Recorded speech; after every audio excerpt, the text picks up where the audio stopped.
But first, over 500 people were wounded as protests turned violent over in Lebanon over the weekend.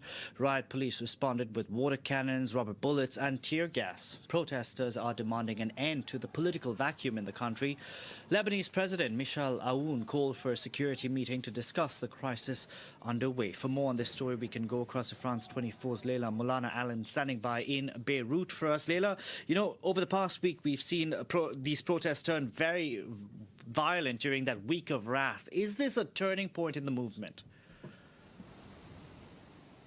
It does feel like a turning point, yes. In the past 3 months of these protests, protesters have tried very hard to keep it mostly peaceful. We have seen clashes with riot police and sectarian supporters, but intermittently, and protesters after those clashes have insisted that they're going to try and stay peaceful. That's completely changed this week. Firstly, we saw on Tuesday protesters announcing a week of rage, they called it, against the government, who they feel are not responding to this economic crisis appropriately. Of course, there isn't a government at the moment because one has not been newly appointed by the parliament since Prime Minister Saad Hariri stood down on the 29th of October. So it's been months here without a functioning government. Protesters are very angry about this. And they're now saying the word on the street from everyone I speak to is they are being violent to us and we are going to respond with violence against them. We tried being peaceful. It's simply not working. This is our only option now. So we're seeing a real step change where we have smaller groups of protesters now. We're not seeing the hundreds of thousands and families and cheering and picnics that we saw out in the last few months. Now these are the die-hard protesters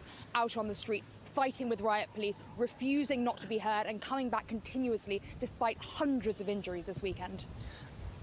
In the past few minutes, we've heard from Lebanon's caretaker Prime Minister Saad Hariri, obviously the former Prime Minister, talking about the need to urgently to form a government to avoid collapse in the country. Where are we on that political uncertainty?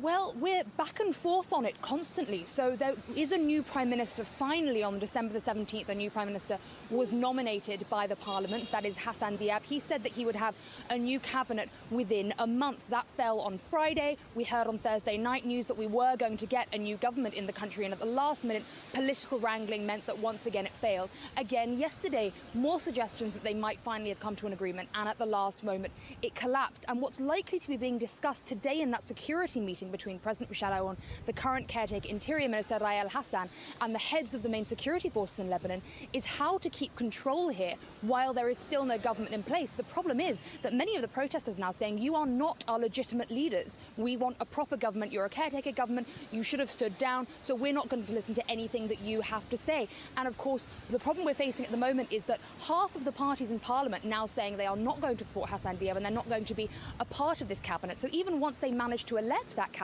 it's not sure whether it will have legitimacy. Now, as you can see behind me, major thunderstorms in Beirut last night. That is what cleared the protesters finally from the streets, rather than the security forces' efforts themselves. So at the moment, it's a waiting game to see if the rain carries on and saves the government, or if protesters start turning back out every single night despite the weather. Leila, thank you very much for the update. Leila Molana-Allen reporting there for us from Beirut.